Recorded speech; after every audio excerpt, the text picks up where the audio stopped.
గారిని అడుగుతాం. ఎప్పుడైనా సరే ఎండ్ రిజల్ట్ ఏంటి? మనం ఒక దేశం మీదకి యుద్ధానికి వెళ్తుంటే ఎండ్ రిజల్ట్ ఏంటి?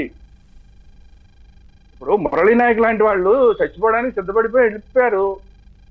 ఆ త్యాగాలకు ఫలితం ఉండాలి కదా. ఏమిటి మధ్యలో వచ్చేస్తే మనం ఎందుకు వచ్చేసాం అనేది కూడా చెప్పాలి. నేను ఇప్పుడు మనకన్నా కూడా 100 రెట్లు ఆలోచిస్తారు దేశ ప్రధానమంత్రి స్థాయిలో ఉన్న వాళ్ళు, లేదంటే సైన్యాధ్యక్షుల స్థాయిలో ఉన్న వాళ్ళు అందరూ కూడా 100 రెట్లు ఆలోచిస్తారు, కాదనట్లా.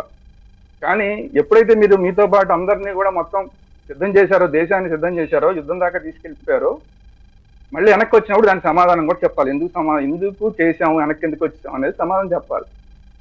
వాడేవాడు అమెరికా వాడు, మన సార్వభౌమత్వం ఏమైందండి? వాడు మనకన్నా ముందెందుకు స్టేట్మెంట్ ఇచ్చాడు ట్రంప్? మన దేశ విధానం ఏంటి, మన అలీన విధానం ఏంటి, మన మొదటి నుంచి కూడా మన విధానం ఏంటి? ఇండియా పాకిస్తాన్ కాదు, ఏ దేశానికి మనం గొడవల మధ్యలో మూడో పక్షానికి అవకాశం లేదు. అవును, ప్రధానమంత్రి గారు కూడా చాలా క్లియర్ గా చెప్పారు కదా, మధ్యవర్తిత్వం మాకు అవసరం లేదు అని చాలా క్లియర్ గా చెప్పారు. ఎప్పుడు చెప్పారు? అమెరికా నుంచి ఆల్రెడీ స్టేట్మెంట్ వచ్చిన తర్వాత చెప్పారు. అమెరికా వాళ్ళకి మనం సంధి చేసుకుంటామని ఎట్లా తెలిసిందండి?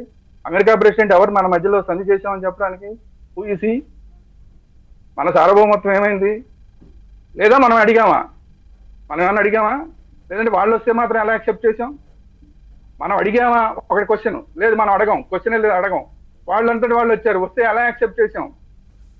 మన విధానం ఏంటి అసలు? మన దేశ విధానం ఏంటి, దేశాంగ విధానం ఏంటి? ఎట్టి పరిస్థితుల్లో మూడో వ్యక్తుల్ని మనం ఎప్పుడు కూడా ఈ ఇండియా పాకిస్తాన్ విషయాల్లో ఎప్పుడు మనం వాళ్ళ జోక్యం చేసుకొని ఇవ్వలేదు. అఫీషియల్ గా, అన్అఫీషియల్ గా మీరు ఏదైనా చేసుకోండి, అది మాకు సంబంధం లేదు. అఫీషియల్ గా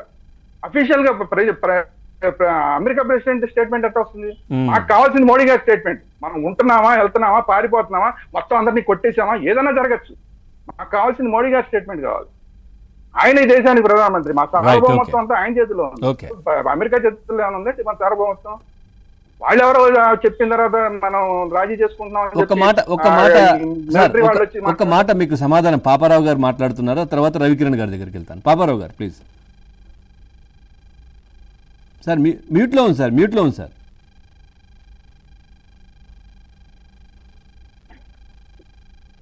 సార్ మ్యూట్లో ఉంది పాపారావు గారు. వస్తాను. ఇది నేను మొదటి నుంచి చెబుతుంది, శ్రీరామ్ గారు చెప్పింది నేను మొదటి నుంచి కూడా చెప్తుంది. కాకపోతే నేను ఇంకో కోణం నుంచి చెబుతున్నాను. మనం అమెరికాకి మరీ దగ్గర అవుతున్నాం, అంత అవసరం లేదు, నాలుగుగా ఉండమని నేను చెప్పటల్లా. కానీ వైరుధ్యాన్ని వాడుకోవటం బాగా చేతవ్వాలి. అమెరికా చైనా మధ్య వైరుధ్యం, దాన్ని వాడుకోవాలి తప్పితే మనం అమెరికాకి అట్టకాకూడదు అనేది నా మొదటి నుంచి నా స్టాండ్. ఇది ఎక్కువ దగ్గర అవుతున్నాం, దీనివల్ల నష్టపోతాం అనేది నా స్టాండ్. ఇవాళ కనపడుతుంది ఓపెన్ గా. ఇంత విమర్శ ఎందుకు వస్తుంది ప్రభుత్వం మీద? ఖచ్చితంగా ఈ సమస్యాత్మకం. నేను అనేది అమెరికాతో ఉండొద్దని కాదండి, నేను చెప్పేది